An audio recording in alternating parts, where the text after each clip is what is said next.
Bueno, ahora hablaré sobre médula espinal. Lo primero, la médula espinal es un órgano del sistema nervioso central ubicada dentro de ¿quién? De la columna vertebral. Les muestro una cosita importante. Aquí, las vértebras. Acá hay una.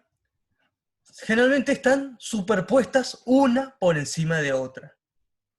Y sería algo así. Hay una vértebra acá y luego hay una encima y otra arriba, están superpuestas una encima de otra. Cuando las vértebras se superponen, forman la columna vertebral. Pero muy importante lo que voy a explicar ahora. La médula se encuentra dentro de lo que se llama el conducto vertebral, anteriormente llamado conducto raquídeo. Conducto vertebral o conducto raquídeo. ¿Qué es ese conducto? Bueno, cuando las vértebras se superpone este agujero que está en 7, señalado aquí. Este es el agujero vertebral, o también llamado foramen vertebral. Es decir, agujero y foramen es lo mismo. El foramen vertebral, o agujero vertebral, se superpone cuando se superpone la vértebra.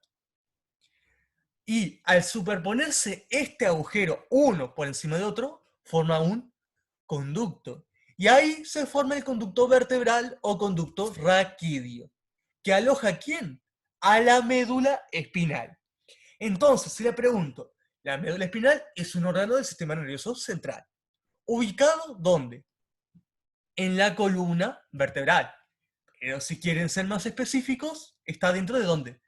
Del conducto vertebral, también han llamado antes conducto raquídeo. Muy bien. Pasamos al pizarrón aquí. Les pregunto, ¿cuáles son los límites de la médula? Para el que vio el video anterior, si les pregunto, ¿con qué órgano se continúa la médula hacia arriba? Hago un esquema de la médula, imaginen, tiene forma de tallo cilíndrico, algo así, un segundito.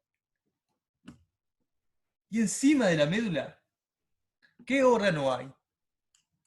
El tronco encefálico, pero uno de los 3 sectores del tronco encefálico, ¿cuál va a ser? La médula oblongada o bulbo.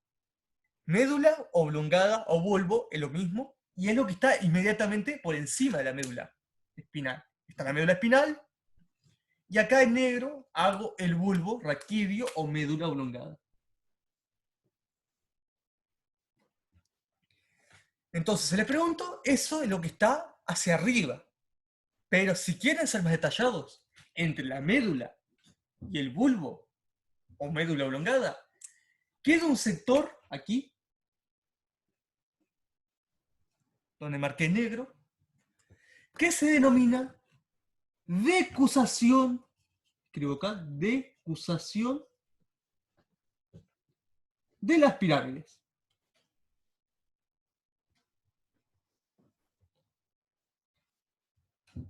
La decusación de las pirámides es el límite entre médula y bulbo. Entonces se le pregunto, ¿con qué órgano se continúa la médula hacia arriba? Con el bulbo raquídeo. ¿Cómo se llama lo que hay entre medio de médula y bulbo? La decusación de las pirámides. Esto, la decusación, lo explicaré en el video de vías. Yo grabaré sobre vías y explicaré qué es la decusación de las pirámides. Pero les hago una idea para que entiendan. En el cuerpo, en el sistema nervioso, están lo que se llaman las vías. Las vías son caminos formados por neuronas para llevar información. Se pueden reconocer vías motoras y vías sensitivas. La principal vía motora del cuerpo, la encargada de la motricidad del cuerpo, se llama vía piramidal. La información de esa vía se origina en el cerebro. Imaginen que mucho más hacia allá arriba está el cerebro acá. Acá está el cerebro. Y la información se origina en el cerebro acá. Esa información motora baja, viene bajando, y cuando está llegando al bulbo, se empieza a ir para el lado opuesto. Se empieza a cruzar para el lado opuesto. Eso es lo que se llama decusarse. Ya en el bulbo, la vía piramidal, principal vía encargada de llevar la información motora del cuerpo, se empieza a cruzar el lado opuesto. Imaginen que hay dos hemisferios cerebrales. Acá hay uno y acá hay otro. Cada uno envía información motora por la vía piramidal. Lo voy a explicar en el video de vías. Pero para que entiendan, la vía piramidal envía la información de esta manera, bajando. Pero ya cuando llega al nivel del bulbo, se empieza a hacer esto. A cruzarse para el lado opuesto. Se dice que se decusa. La mayoría de fibras de la vía piramidal se decusan en el bulbo. Para abajo del bulbo ya se decusó toda. Por eso lo que está abajo del bulbo, lo que está entre la médula y el bulbo, se llama decusación de las pirámides o decusación piramidal. Porque ahí se cruza para el lado opuesto la vía piramidal, principal vía motora. No voy a entrar en más detalle, pero para que entiendan qué es la decusación. Lo explico en video de vías a futuro. Muy bien. Entonces se le pregunto, hacia arriba de la médula, que ahora no hay, bulbo. Y entre medio la decusación de las pirámides. La decusación de las pirámides se topografía, o sea que significa se ubica, decir topografiar y ubicarse lo mismo, a nivel de la primera vértebra cervical, que se denomina como atlas.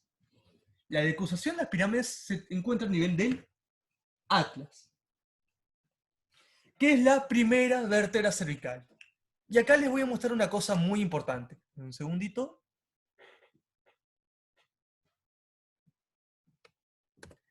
Acá. Este no es el atlas, pero esta es una vértebra normal. Una vértebra normal, lo único que quiero que ustedes sepan, que tiene el agujero vertebral, que lo vimos ya, y hacia adelante tiene lo que se llama un cuerpo. El cuerpo está en casi todas las vértebras. Pero el atlas no. Este es el atlas. Se le va a reconocer un arco anterior, más chiquito, y un arco posterior, más grande. Un arco anterior chiquito y un arco posterior más grande. Se dice que la decusación de las pirámides se topografía a nivel del arco anterior del atlas. Se encuentra a nivel del arco anterior del atlas. Pero agrego otro detalle. Por debajo del atlas, o sea, la primera vértebra cervical, está la segunda vértebra cervical, que tiene un nombre denominado axis. Atlas y axis son las dos primeras vértebras cervicales. De estas vértebras hablaré en detalle cuando hable de columna. Pero siempre explico las cosas para que tengan una idea de todo. Acá le muestro el axis. Acá en 3 está el cuerpo del axis. ¿Tiene cuerpo? Sí. Tiene esto. Pero estamos viendo de una vista, estamos viendo como desde atrás hacia adelante. Este es el cuerpo. Pero el axis tiene una saliencia que asciende. Esto es lo que se denomina el diente del axis o apófisis odontoide del axis. Dientes del axis o apófisis odontoides del axis. Son las dos primeras vértebras cervicales. Imaginen, si lo vemos. Imaginen que corro el pizarrón, acá. Si me ve incluso solo este lado, no sé por qué la cámara solo enfoca mejor de este lado y de este queda más borroso. Por eso siempre hago las cosas para este lado. Van a ver, si ven desde adelante, van a ver, imaginen, este es el arco anterior del atlas y acá atrás el arco posterior más grande. Imaginen que acá está el atlas.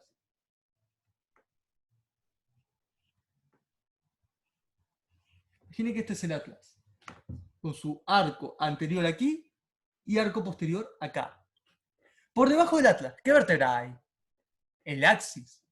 Imaginen que acá está el cuerpo del axis, pero ¿qué es lo que pasa con el axis? ¿Qué tiene arriba del cuerpo? Tiene una saliencia que se denomina apófisis odontoide oriente del axis. Esto asciende de esta manera. Por detrás del arco anterior. Está el arco anterior y viene ascendiendo la apófisis odontoide del axis. Si viéramos desde arriba, estaría el arco anterior acá adelante, el arco posterior acá atrás. Algo así sería el atlas. Y por detrás del arco anterior, o sea, este sería el arco anterior, por detrás de él, viene ascendiendo aquí la apófisis odontoide del axis. O diente del axis. Esperen que baje la cámara un poco. Ahí. El arco anterior y el diente del axis por detrás de ese arco. ¿Qué tiene importancia esto? Como el atlas no tiene cuerpo, el conjunto de su arco anterior más el diente del axis forman el cuerpo de la primera vértebra cervical, que no tiene cuerpo en un principio. Anatómicamente, no. Pero el atlas, junto con la apófisis odontoide del axis, forman el cuerpo. ¿Qué parte del atlas? ¿Su arco anterior o el posterior? El anterior. El arco anterior, junto al diente del axis o apófisis odontoide, forman el cuerpo de la primera vértebra cervical. Y acá atrás viene ascendiendo la médula, más cerca del arco posterior. Pero normalmente lo que se dice en los libros es que el límite superior de la médula se encuentra a nivel del arco anterior del atlas y la apófisis odontoide correspondería al cuerpo de la primera vértebra cervical. O sea, por detrás del cuerpo de la vértebra cervical primera está la médula. La decusación de las pirámides estaría ahí, a ese nivel. Espero que se haya entendido. O sea, vuelvo aquí. Acá está la decusación de las pirámides. Borro esta parte y la vuelvo a hacer bien porque quiero mostrarle una cosita. Está la médula. Acá hago el bulbo. Médula hacia abajo, vuelvo acá arriba. Y lo que hay entre medio aquí, que lo hago así. Bulbo, médula y acá la decusación de las pirámides. Lo que está entre medio. En realidad es como que no está marcado. Lo hago de esa manera como que para que reconozcan una parte de otra. Pero no hay un límite entre qué es una cosa y otra en sí. ¿Qué importancia tiene eso? Que el arco anterior del atlas, el arco anterior, junto al diente del axis, transcurren por delante de acá, de la decusación. Hacen esto. Acá estaría el arco anterior.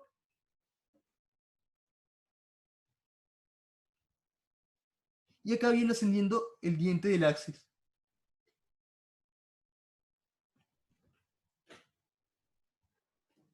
Está el arco anterior y el diente del axis.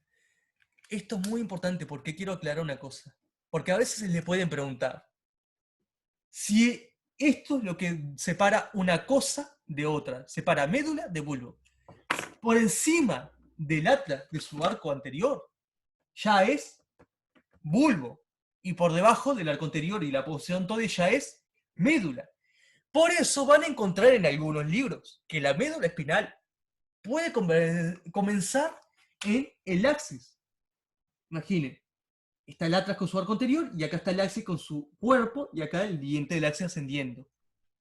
Acá está C1, primera vértebra cervical, y acá C2. Atlas y axis.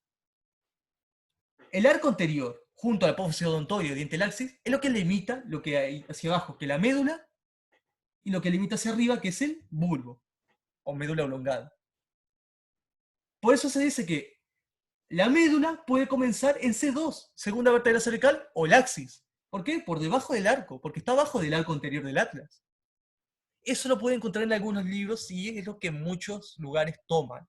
Que la médula empieza en C2 y no en C1 porque esto es como un límite. Como el límite. Entonces, a modo de organizar todo, tenemos la médula espinal. ¿Con qué órgano se continúa hacia arriba? Médula oblongada o bulbo. ¿Cómo se llama el límite entre medio de ambos? Es la decusación de las pirámides. Si les pregunto, ¿en qué cosas se topografía dicho sector, la decusación, el límite entre medio? Se topografía a nivel del arco anterior del atlas y el diente del axis o aposeonto del axis. Y como siempre, por debajo de estas estructuras es médula y por encima bulbo. Esto quiero hacer énfasis por las dudas. Espero que se haya entendido. Sé que mareador esto, pero a veces explicar, es difícil explicar esto.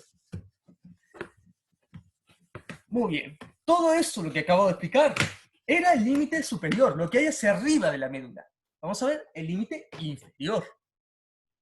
La médula espinal viene bajando, baja la médula, y termina en estructura en forma de cono. La médula espinal termina en una estructura en forma de cono, que se denomina cono medular o cono terminal en la nomenclatura vieja. Se usa ahora más cono medular. El cono termina principalmente en L2, segunda vértebra lumbar. El cono es la parte más distal, más alejada de la médula. Termina en esta estructura de forma de cono, que es donde está ubicada, en L2. Del vértice de este cono, de la punta del cono, sale una estructura alargada. Es lo que se denomina el filum terminal. ¿Qué es el filum terminal? En realidad es lo que se denomina un vestigio embrionario. ¿Qué es un vestigio embrionario? Son restos de cosas que hubo en vida embrionaria que ya no sirven para nada. El filum terminal. Este filum es una estructura alargada que sale al vértice del cono. Es algo que hubo en vida embrionaria. Es algo que hubo en vida embrionaria que ya no sirve para nada. Por eso se dice que es un vestigio embrionario, un resto de algo que hubo. Listo. Pero, ¿cómo se llama esta estructura? Filum terminal. Y aclaro una cosa que muchos se confunden.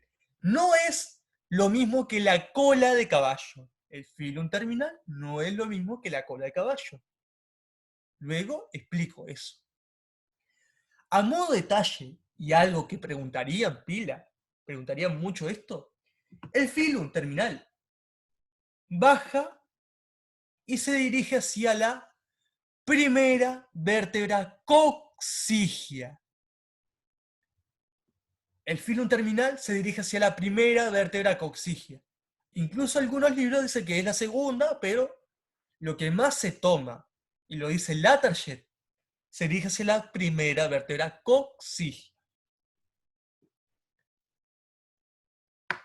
Inclusive, aclaro una cosa, el cono medular, algunos libros también dicen que se encuentra en el cuerpo, en el disco intervertebral, que está entre la primera vértebra lumbar, esta es la primera vértebra lumbar, y la segunda vértebra lumbar. El disco intervertebral que está entre medio, a veces se dice que el cono está ahí entre medio, de L1 y L2. Pero lo que más anatómicamente se utiliza por los anatomistas es que se encuentra a nivel de L2. Pero como siempre yo quiero aclarar estas cosas por las dudas que encuentren una cosa distinta en algún libro. Cada libro dice las cosas de distintas maneras y es muy importante tenerlo en cuenta. Muy bien. Ya expliqué cuáles son los límites de la médula. Algo súper importante, y tal vez sea la parte más importante de médula espinal. De la médula espinal salen nervios. Los nervios que salen de la médula se denominan nervios espinales, también llamados nervios raquídeos. De la médula espinal salen nervios espinales o nervios raquídeos. ¿Cuántos nervios son? Son 31 pares. O sea, en total, ¿cuántos son? Si son 31 pares, son 62. Pregunta muy tramposa que a veces hacen.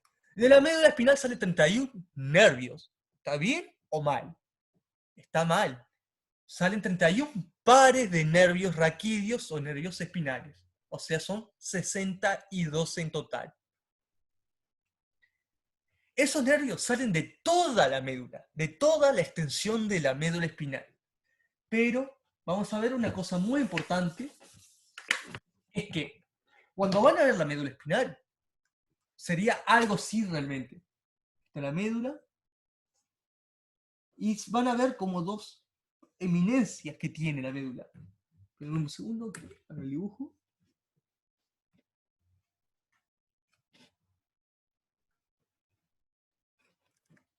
Luego así re chiquito como para que puedan distinguirlo bien.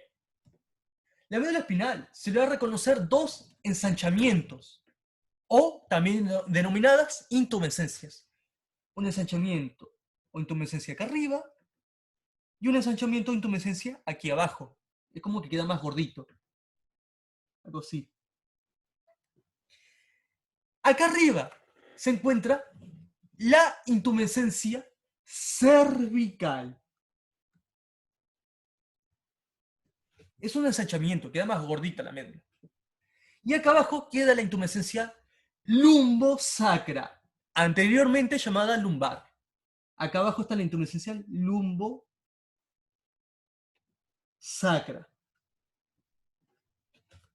Lumbosacra. La intumescencia cervical y la intumescencia lumbosacra. ¿Para qué sirven estas intumescencias o ensanchamientos? De dichos ensanchamientos salen los nervios que van hacia los miembros. De la intumescencia cervical, de esta, la de arriba, salen los nervios destinados a miembros superiores.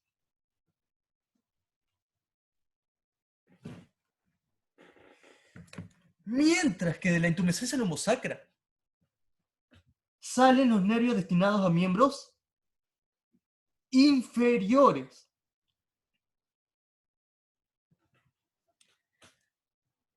De la intumescencia cervical salen los nervios destinados a miembros superiores. Y de la intumescencia lumbosacra, nervios destinados a miembros inferiores. Esa es la principal función de dichas intumescencias. Salen los nervios destinados a los miembros. Agrego otro detalle más. Estos nervios se pueden unir. Cuando los nervios se unen, imagina algo así, se unen estos nervios, forman como una red y forman lo que se denomina un plexo. Cuando los nervios se unen, se forman plexos. En la intumescencia cervical están los nervios destinados a miembros superiores y se forma lo que se llama el plexo braquial. ¿Por qué se llama así? Porque se dirige hacia la zona del brazo, hacia el miembro superior. Mientras, braquiales, mientras que en la intumescencia lumbosacra salen los nervios destinados a miembros inferiores y se forman dos plexos, dos. El plexo lumbar y sacro. De ahí se llama lumbosacra la intumescencia, porque sale el plexo del lumbar y el plexo sacro. Son dos, destinados a miembros inferiores. Sobre el plexo braquial y lumbar y sacro, hablaré eso en algún video aparte. En otro momento, esto para neuroanatomía no se da, sino que lo ven en la parte más de miembros, locomotor. La parte de locomotor, ahí van a ver la parte de los plexos más detalladamente, porque ahí verán los miembros. Ahora en neuroanatomía no tienen que saber los plexos, porque no correspondería a eso. Y lo último que agrego, borro esto para que no quede muy superpoblado.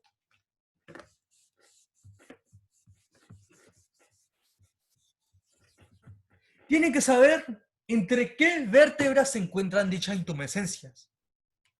Y esto varía pila según los libros. Varía cantidad según los libros.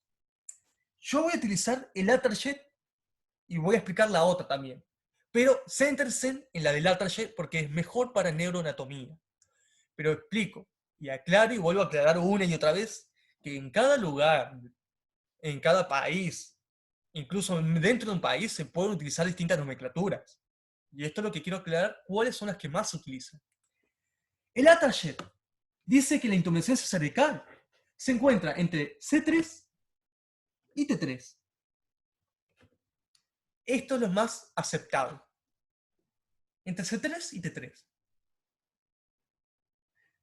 Entre la tercera vértebra cervical y la tercera vértebra torácica. Pero, por ejemplo, Rubier dice que se encuentra entre C4 y T1. Este es un gran problema. ¿Por qué? Porque imaginen que uno estudia de un libro que dice esta, por ejemplo, el C33, y al haber tanta bibliografía de anatomía, seguramente en todos los lugares deben haber más de un libro con bibliografía, en la bibliografía recomendada. ¿Qué pasa? Que si hay justito, tienen el Latarjet y el Rouvier, que son los más aceptados. El Latarjet siempre te utiliza esta, pero si uno se estudia esta y luego en el parcial, lo que sea, encuentran a esta, no sería aceptado. O sea, no sería aceptado, digo, encuentran a ese y la persona igual por pensar que esto está mal, por saber esta, puede pensar que esta está mal. Y no, en realidad está bien, pero lo utiliza otro libro. Y eso puede generar que erren preguntas, que se equivoquen, y eso siempre hay que tener en cuenta. Hay cosas que cambian en la bibliografía recomendada. Latarjet dice que está entre C3 y T3, es lo más aceptado, pero siempre tengan la idea que Rubial dice que está entre C4 y T1. Y no solo Latarjet y Rubial, muchos de los libros dicen estos. O dicen este, o dicen esta. ¿Qué pasa con la intumescencia lumbosacra? Latarjet dice que se encuentra entre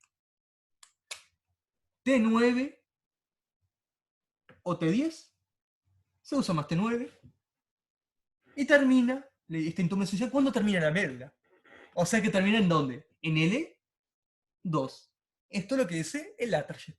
Dice que empezaría en T9 y termina en L2. Pero Rubier dice otra cosa distinta. Dice que está entre T10 y L1. Como siempre, sepan, anótelo por las dudas, en el caso que vean una de estas opciones. Siempre vean qué nomenclatura usan, compren bibliografía recomendada, y vean cuáles son los límites. Pueden ser estos o algún otro más de algún otro libro que utilicen en cada lugar. Entonces, yo en realidad me voy a centrar más en la de Latarjet. Pero después cada uno prendese la que les sirva. Entonces ya vimos lo de la intumescencia. Intumescencia cervical, que se origina el plexo cervical, plexo braquial, destinado a miembros superiores. Se encuentra entre C3 y T3. Intumescencia lumbosacra. Se origina en los nervios destinados a miembros inferiores. Se forma el plexo lumbar y el plexo sacro. ¿Y entre qué se encuentran? Entre T9 y L2. Pero como dije, los nervios no solo salen de la intumescencia, sino que salen de toda la médula. Salen de toda la médula. Vuelvo a anotar esto por las dudas.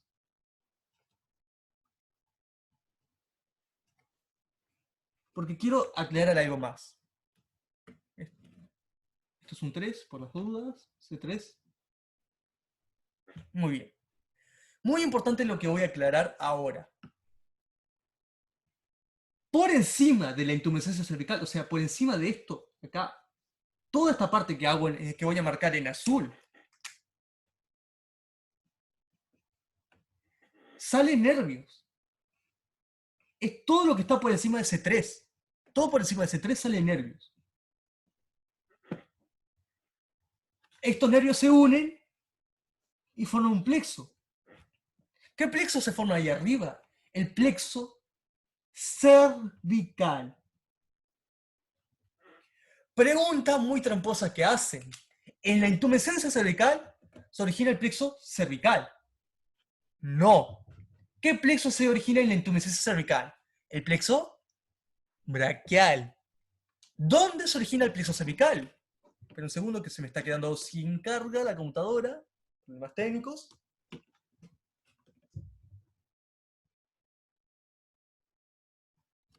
¿Listo? Ya solucioné estos problemas técnicos. Muy bien. Y está. ¿Dónde se origina el plexo cervical? Bueno, en la parte superior de la intumescencia cervical. Siempre por encima de C3. Más o menos entre C1 y C3, acá se origina el plexo cervical. ¿Y hacia dónde va ese plexo?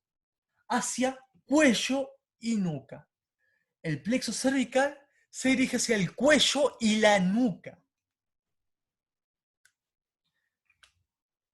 Y falta el último sector. Es lo que está entre medio de las dos intumescencias. Esperen que la haga bien, que se borraron. Acá hay una y acá está la otra. Entre medio de las dos intumescencias, y acá hay una y acá la otra, muestro en azul, salen nervios. Salen los nervios intercostales, que se van entre las costillas. Salen los nervios intercostales, que se van entre las costillas. Si les pregunto, los nervios intercostales, ¿entre qué vértebras y vértebras salen? Entre T3 y T9, porque la intumescencia cervical, ¿dónde termina? En T3. ¿Y a qué nivel comienza la intumescencia lumbosacra? En T9. Entonces, entre T3 y T9, acá se originan los nervios intercostales. Y detalle, típica cosa que preguntan, estos nervios no se unen y no forman plexo, directamente salen los nervios. Aclaro, los nervios intercostales salen entre T3 y T9. ¿Se forma plexo a dicho nivel? No. Es el único sector de la médula que no se forma plexo. Acá acabamos de ver una de las cosas más importantes de médula espinal. Acá vimos algo de lo más importante. Ya con esto estamos casi terminando médula espinal. Bueno, falta alguna cosita. Pero ahora vamos a pasar un poco en la morfología, en la configuración externa. Vamos a pasar a la configuración externa de la médula. La médula es como un marcador. Como un marcador. Se le reconoce una cara anterior o ventral, es decir, anterior y ventral es lo mismo. Hacia atrás, una cara posterior o dorsal. Y dos caras laterales en los costados. Una cara lateral acá, una cara lateral aquí. Y en los costados, una cara lateral y otra lateral, una cara anterior o ventral y una posterior o dorsal. Siempre recuerden, decir anterior y ventral es lo mismo, posterior y dorsal es lo mismo. Y decir lateral y externo es lo mismo. Muy bien, entonces se le reconoce cuatro caras. Si acercamos las caras, vamos a ver ciertas cosas. Imaginen que acercamos la cara anterior o ventral. Cara anterior o ventral, es lo mismo. Imaginen que acercamos la médula, lo vemos mucho más de cerca. Vemos muy de cerca. Y vamos a ver que en esta cara, y en todas las caras en realidad, vamos a ver huecos. Huecos que se llaman surcos o fisuras. Es como que si cortáramos por la mitad. Tenemos la cara acá anterior y cortáramos y queda como un huequito alargado. Eso es lo que se llama un surco o fisura. En el medio de la cara anterior tiene un surco muy profundo. Aclaro también otra cosita. A veces, algunos libros, decir surco y fisura no es lo mismo, que es lo que se está tomando más ahora. Las fisuras son más profundas que los surcos. Esa es la diferencia. Las fisuras son más profundas que los surcos. Por eso, acá en el medio tiene una fisura y no un surco. En el medio de la cara anterior tiene lo que se llama la fisura mediana anterior. Fisura mediana anterior, que anteriormente se llamaba surco medio anterior. Es lo mismo. Fisura mediana anterior, que antes se llamaba surco medio anterior de la médula. Y a los costados, de un lado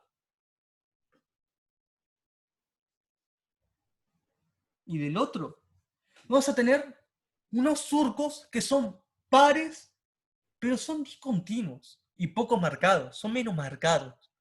Repito, a los costados tenemos unos surcos que son pares de un lado y del otro, que son poco marcados y discontinuos, es como que en algunos sectores se dejan de continuar. Esta fue la acción correcta de una pregunta acá en Uruguay, en medicina. por las dudas, sepan por las dudas esto, que los surcos, estos que voy a nombrar ahora, son poco marcados y discontinuos.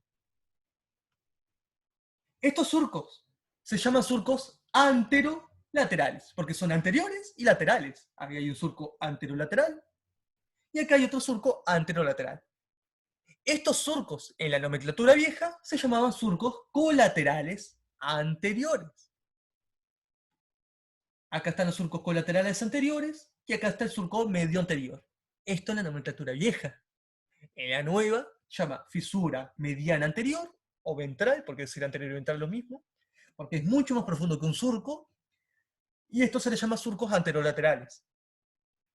Y el sector que queda entre medio de los surcos, lo que queda entre medio de los surcos, acá entre el surco medio o fisura mediana y los surcos anterolaterales, acá queda un sector y acá hay otro, denominados cordones anteriores. ¿Cuántos cordones anteriores hay? 2, porque acá hay un cordón anterior de este lado y acá hay un cordón anterior del otro lado. Los cordones están entre medio de los surcos. Eso tienen que saberlo. Si damos vuelta, giramos hacia atrás, borro, pasamos a la cara posterior. Vemos la cara posterior de la médula. Lo mismo, vemos acá. Y vamos a ver que en el medio de la cara posterior hay un surco, que es medio raro, hay un surco que es medio y posterior. ¿Cómo se llama? Surco mediano posterior, que antes se llamaba surco medio posterior, o sea, no ha cambiado mucho el nombre. El surco medio posterior o mediano posterior siempre está en el medio de la cara posterior. Y a los costados, de un lado y del otro, igual que en la cara anterior, tenemos estos surcos que son posteriores y laterales, que ¿cómo se llaman? Surcos posterolaterales, que en la nomenclatura vieja se llamaban surcos colaterales posteriores, iguales y opuestos a la que está hacia adelante. Tenemos el surco medio posterior, mediano posterior, y acá tenemos los surcos posterolaterales o colaterales posteriores. ¿Y cómo se llamaría lo que está entre el surco medio y los colaterales? O digo, posterolaterales. Esto, lo que está entre medio. Estos son los cordones posteriores. ¿Cuántos cordones posteriores son? 2. Acá hay uno y acá hay otro. O sea, es exactamente igual lo que ocurre en la cara anterior, pero hacia atrás. Tienen un surco en el medio y 2 surcos pares. Y entre medio los cordones. Exactamente igual. Pero agrego un detalle súper importante y muy preguntado. Vuelvo a hacer la cara posterior. Seguimos en cara posterior. Lo mismo. Hago el surco medio posterior, los colaterales posteriores o posterolaterales, ¿acá? Menos marcados. ¿Qué pasa? En la médula espinal, en su cara posterior, a nivel cervical, aparece un tercer surco. Repito, en la médula espinal, en su cara posterior, a nivel cervical, aparece un tercer surco, que lo vuelvo a hacer con azul, porque en realidad los surcos lo estoy haciendo con azul. Lo hago de otra manera, como para que ustedes diferencien uno de otro. Lo hago así. Acá de un lado y aquí del otro. Este surco está en toda la médula a nivel cervical, en su cara posterior, y se dirige hacia la segunda vértebra torácica, o sea, T2. Este surco está en todo el nivel cervical y viene descendiendo hasta T2. Este surco, que está entre medio de este y este, como está entre medio, recibe el nombre de surco intermedio posterior. Surco intermedio posterior. ¿Cuántos surcos intermedios posteriores hay? 2. Acá hay uno y acá hay otro. Pero algo muy importante. Acá está el cordón posterior, todo esto es el cordón posterior. Y es como que este surco divide en 2 sectores del cordón posterior. Divide en 2 sectores al cordón posterior. Se divide en un sector medial o interno aquí y un sector lateral o externo acá. Como lo que está acá ocurriendo en este lado, también va a ocurrir de este lado. Generalmente se divide en un fascículo o cordón medial, que es lo mismo que decir interno, que es el que está acá hacia adentro, y un fascículo o cordón lateral, aquí, hacia afuera. Se usa más fascículo. Este es el fascículo medial o interno, y este es el fascículo lateral.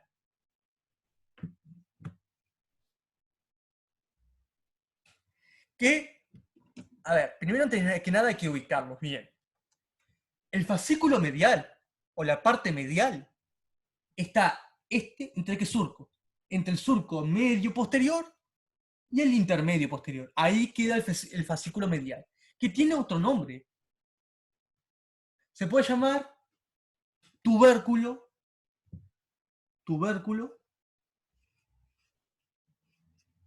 grácil. Tubérculo grácil. Este sector medial se puede llamar tubérculo grácil. El fascículo lateral, el más externo que acabo de borrar, se encuentra entre el surco intermedio y el posterolateral o colateral posterior. Eso es lo que está entre este y este. Este se puede llamar tubérculo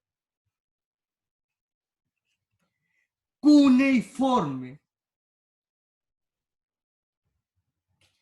Tubérculo cuneiforme. Cuneiforme es. Tienen cierta importancia estos 2 tubérculos, el tubérculo grácil y el cuneiforme. Hacia adentro está el tubérculo grácil y hacia afuera el tubérculo cuneiforme. Borro el lateral y medial porque quiero agregar una cosita. Cada tubérculo tiene profundamente en la parte interna lo que se llama los haces de Gol y Burdach. El tubérculo grácil tiene los haces de Gol. Por dentro de acá del tubérculo grácil está lo que se llama el haz de Gol. Mientras que el otro, el tubérculo cuneiforme, tiene el haz de Burdach. Esto lo voy a explicar en vías. Es como lo de decusación de las pirámides. Lo voy a explicar cuando dé vías. Pero para que se haga una idea, Gol está casi adentro. Acá escribo Gol. Y acá pongo la B de Burdach. Gol está hacia adentro en el tubérculo grácil, está dentro. Y tubérculo cuneiforme con Burdach está acá hacia afuera. ¿Qué son los haces o núcleos de Gol y Burdach? Son lugares por el cual pasa información sensitiva. Gol y Burdach pasan información sensitiva. ¿De dónde? De los miembros. Pasa información sensitiva de los miembros. Gol se encarga de los miembros inferiores y Burdach de los miembros superiores. Uno siempre puede asociarlo de esta manera. Los jugadores de fútbol, cuando patean el arco, hacen gol. Entonces Gol se encarga de los miembros inferiores. Ah, y otra cosa para asociar. El gol tiene que ser adentro del arco. Entonces, ¿dónde está Gol? Gol está hacia adentro. Es el que estaba hacia adentro. Mientras que el tubérculo cuneiforme con Burdach, acá que está hacia afuera, se encarga de la sensibilidad de los miembros superiores. También para asociar, siempre asocian los dos que empiezan con G. El tubérculo grácil con los haces de Gol, que son los miembros inferiores y ese que estaba más hacia adentro. Cosas así tienen que asociar siempre. Esto igual lo voy a explicar en vías. Ustedes solo lo que quiero que ustedes recuerden ahora, cuál está hacia adentro y cuál está hacia afuera. Gol adentro, Burdacha afuera. Eso es lo que quiero que ustedes recuerden. Y solo está esto en qué cara, ¿la anterior o posterior? En la posterior. Esto solo ocurre en la cara posterior de la médula. Aunque puede que ocurra en otro lado que todavía no he dicho o no hemos visto. Pero, por ahora, quédense con lo que hemos dado. Muy bien. Falta las caras laterales. Vimos la cara anterior, hacia adelante, y la cara posterior. Pero falta lo que está hacia los costados. Esto es más complicado. Esto es mucho más complicado y lo van a entender con lo que viene ahora. En realidad ahora lo voy a explicar, lo de la cara que falta, la cara lateral, lo voy a explicar con lo que viene ahora para que lo entiendan mejor.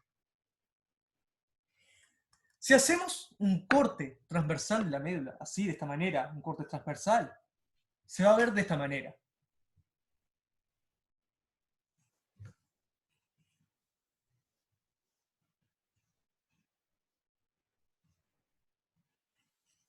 Algo así.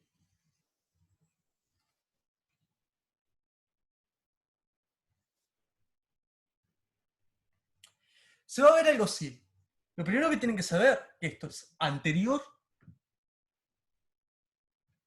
y esto es posterior.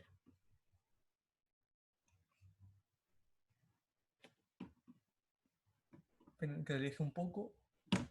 Lo único que igual, acá ya saben, esto es anterior, aquí, toda esta parte de acá adelante, y esto es posterior. ¿Qué es esto aquí? A ver, esto y esto. Son los surcos medios. Pero miren acá, el surco medio anterior es más profundo. Por eso se llama fisura mediana anterior en la nomenclatura nueva. Este, como están viendo, es más hueco, más grande, comparado con este. Este es el surco mediano posterior. Acá. La fisura mediana anterior, que antes se llamaba surco medio anterior, cambió de nombre a fisura mediana anterior porque es mucho más profundo y grande que un surco, como el que está acá atrás. Si acá está el surco o fisura mediana anterior, acá los costados poco marcados, pero lo hago como para que ustedes se den cuenta, de un lado y del otro, están los surcos anterolaterales o colaterales anteriores, que eran pares. Lo mismo acá atrás. Si este es el surco medio o mediano posterior, acá los costados, de un lado y del otro, deben estar los surcos posterolaterales o colaterales posteriores. Estamos en un corte donde se ve las cosas desde arriba, es como que estuvieran viendo desde arriba. Y se les pregunto, ¿cómo se llama lo que había entre el surco medio o fisura media anterior y los surcos colaterales anteriores o anterolaterales? Esto. ¿Cómo se llamaba lo que hay de un lado y del otro? Son los cordones anteriores. Y acá atrás lo mismo. Entre el surco medio posterior y los colaterales posteriores o posterolaterales, acá están los cordones posteriores de un lado y del otro. Y lo que me faltó de configuración externa es que entre el surco anterolateral, acá adelante, y el posterolateral, todo lo que queda entre medio aquí en el costado, son los cordones laterales, de un lado y del otro. Decía el nombre de cordones laterales, es el sector que está hacia los costados, en la cara lateral, que está entre los surcos anterolaterales y los posterolaterales, o colateral anterior y colateral posterior. Y acá están todos los cordones de la médula. Están todos los cordones de la médula. Que dichos cordones, ya les aclaro una cosa, está formado por sustancia blanca. Dichos cordones, todo lo que está periférico en la médula es sustancia blanca. Pero este sector en forma de H en el medio es sustancia gris. La H del medio es sustancia gris. Eso es súper importante. y CH es de sustancia gris. Entonces, en la médula espinal, la sustancia blanca es periférica que encierra un sector de sustancia gris.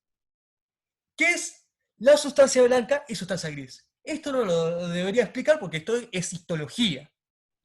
Pero, para el que no recuerda, en las células del sistema nervioso, ¿quiénes son? Las neuronas. A las neuronas se les reconoce una cola alargada denominado axón y un cuerpo o soma.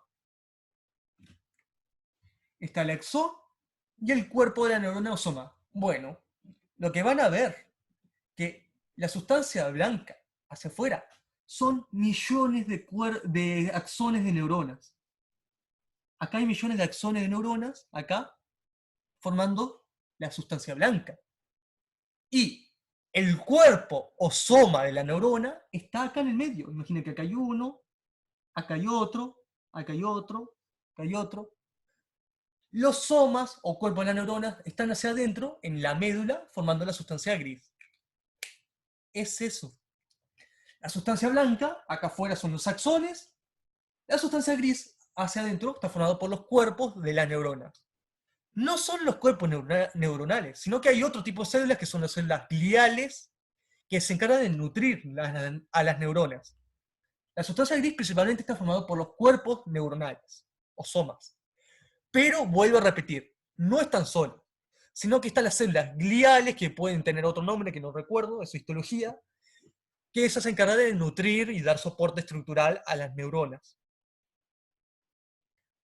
Esto es algo muy importante, algo súper importante, por algo que voy a explicar ahora.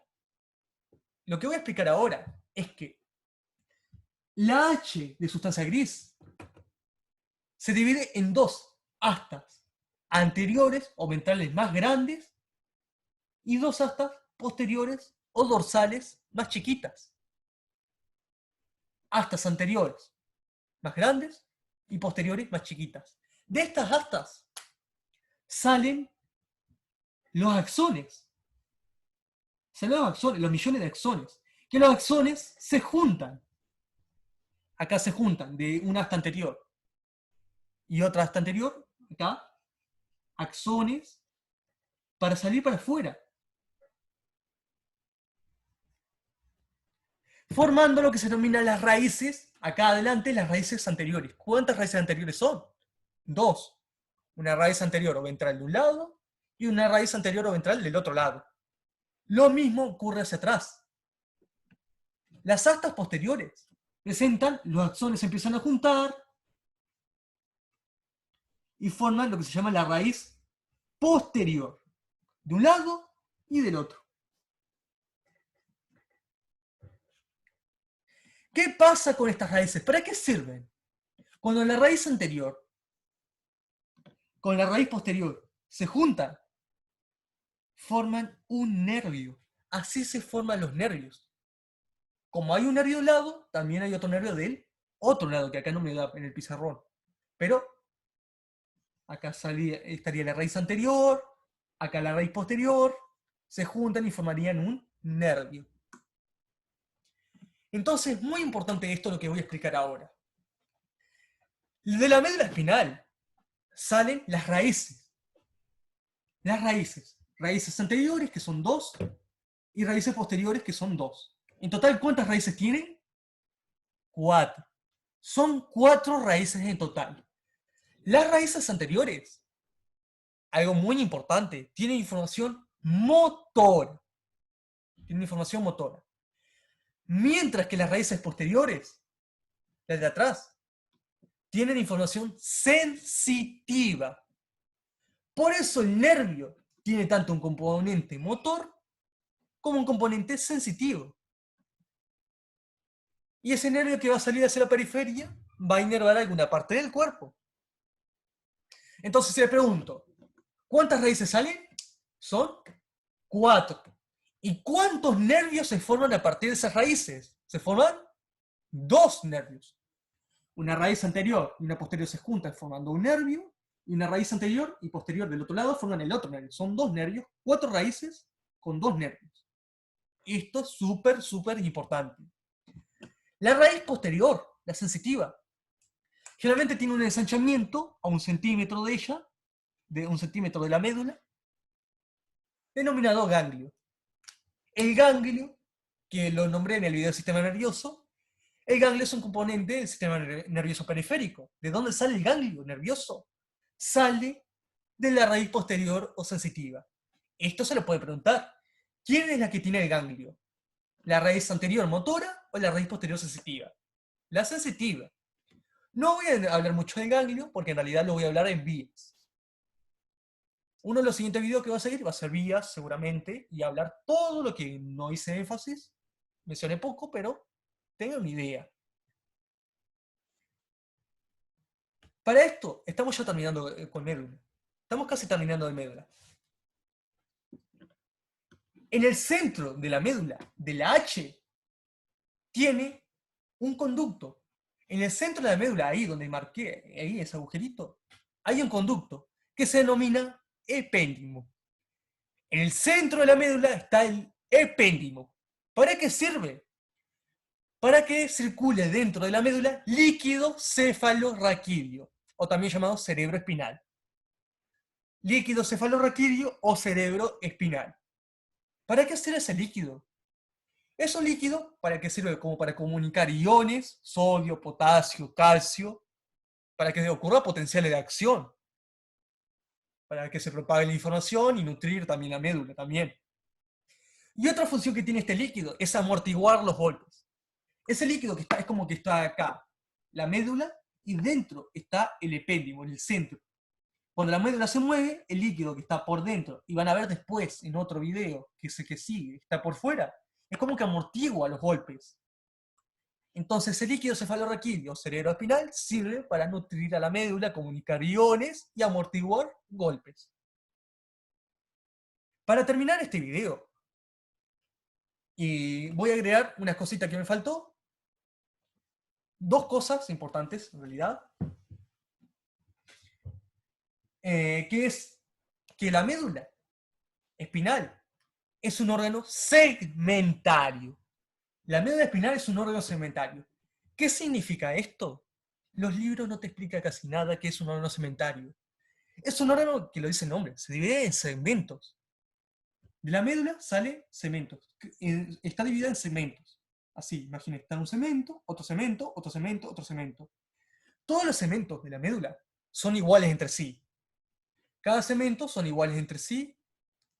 Y cada segmento aporta la inervación a una parte del cuerpo. Va a inervar una parte del cuerpo. De cada segmento medular sale un par de nervios que van a inervar una parte del cuerpo. Se les pregunto entonces, ¿cuántos segmentos medulares existen? 31 segmentos. ¿Por qué? ¿Cuántos nervios habían? 31 pares. Si hay 31 segmentos, de cada segmento sale un par de nervios. Pero se le pregunto, ¿cuántas raíces hay en un segmento? ¿Cuántas raíces habíamos visto que eran? 4. ¿Por qué agregó esto? Porque le pueden preguntar cuántas raíces tiene un segmento o cuántos nervios tiene un segmento. ¿Cuántas raíces tiene un segmento? Tiene 4 raíces. ¿Y cuántos nervios se van a formar a partir de estas raíces? 2. Un segmento medular tiene 4 raíces que forman 2 nervios. En total son 31 segmentos medulares. Entonces, la médula espinal es un órgano segmentario. ¿Por qué se divide en qué? En segmentos. Cada segmento aporta la inervación a alguna parte del cuerpo. Esa sería como una definición de órgano segmentario. Y esos segmentos, como dije, ¿cómo son entre sí? Son iguales. Generalmente un órgano segmentario, ¿cómo es la disposición de su sustancia? ¿Qué sustancia hay hacia afuera? La blanca afuera y la gris adentro. Esa es una de las características de un órgano segmentario. ¿Por qué? ¿Por qué un órgano segmentario tiene sustancia blanca afuera y la gris adentro? ¿Por qué acá la blanca tiene que estar hacia afuera? Porque aportan los axones que van a formar las raíces y luego los nervios para inervar. Es por eso que la sustancia blanca está hacia afuera. Y lo opuesto a un órgano segmentario, lo opuesto a un órgano cementario. Imagínense, borro esto porque ya en realidad ya terminamos, pero estoy agregando este dato porque es súper importante. Y si hay que hablar de médula, hay que hablar de esto. Lo opuesto a un órgano cementario es lo que se denomina un órgano suprasegmentario. Los órganos suprasegmentarios tienen diferente disposición de la sustancia. Imaginen, les doy un ejemplo de un órgano suprasegmentario, el cerebro. Imaginen, tenemos el cerebro, acá imaginen el cerebro, hacemos un corte, y si hacemos un corte, van a ver que la sustancia gris está hacia afuera y la sustancia blanca está hacia adentro. ¿Qué importancia tiene esto? ¿Por qué la sustancia blanca está hacia adentro y no afuera como la médula? ¿Por qué? Porque los axones de la médula tienen que llegar al cerebro. Los axones de la médula. Los axones de las neuronas tienen que llegar al cerebro. Están millones de axones hacia adentro y hacia afuera están los cuerpos de las neuronas. ¿Para qué es importante esto? Los axones llegan hacia adentro para llevar la información al cerebro. Por eso están los axones terminando en el cerebro. Para llevar la información. Y eso es lo que da la definición de órgano suprasegmentario. Un órgano suprasegmentario es el que recibe la información. Está recibiendo la información. Y a partir de esa información que recibe, regula, coordina, planifica todo. Es la que controla todo. El cerebro es un órgano de control. Llega la información a él. Y cuando llega la información, es ahí la que capta, regula y regula el resto del cuerpo. El cerebro es el que regula el resto del cuerpo. Controla todo.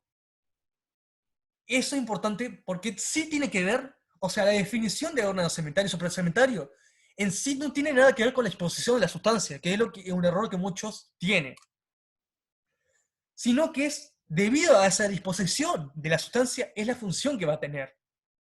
Si los axones están hacia adentro es porque el órgano recibe información. Si los axones están hacia afuera es porque van a formar nervios que van a inervar alguna parte del cuerpo.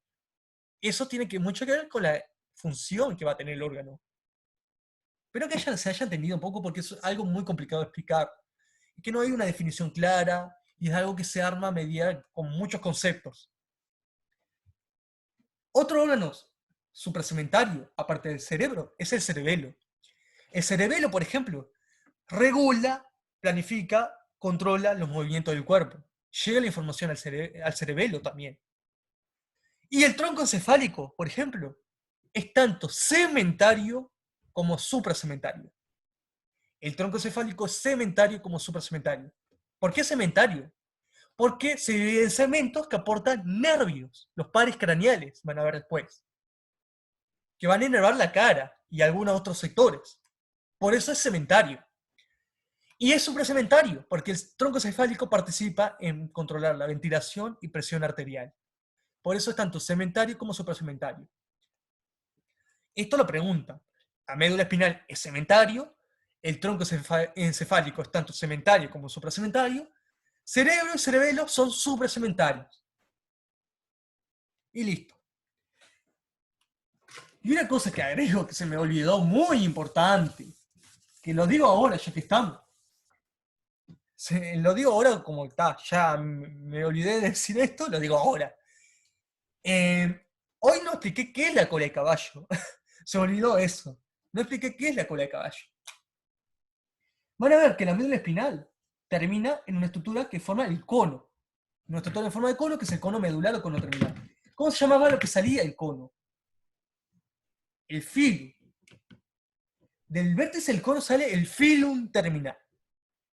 Este filum terminal va a estar acompañado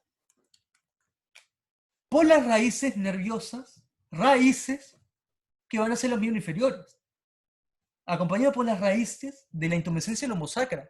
Recuerda que acá abajo está la intumescencia lombosacra, que salen las raíces que van a ser los miembros inferiores. Esas raíces bajan y el conjunto del filum terminal más las raíces nerviosas que tienen una disposición más vertical. ¿Por qué tienen disposición vertical? porque descienden para ir hacia los miembros inferiores. Y el conjunto de estas raíces nerviosas de los miembros inferiores más el filo forman la cola de caballo, también llamada cauda equina. Eso es la cola de caballo. Es el conjunto del filo más estas raíces que van a ser los miembros inferiores. Y ahora sí terminamos médula, la mayoría.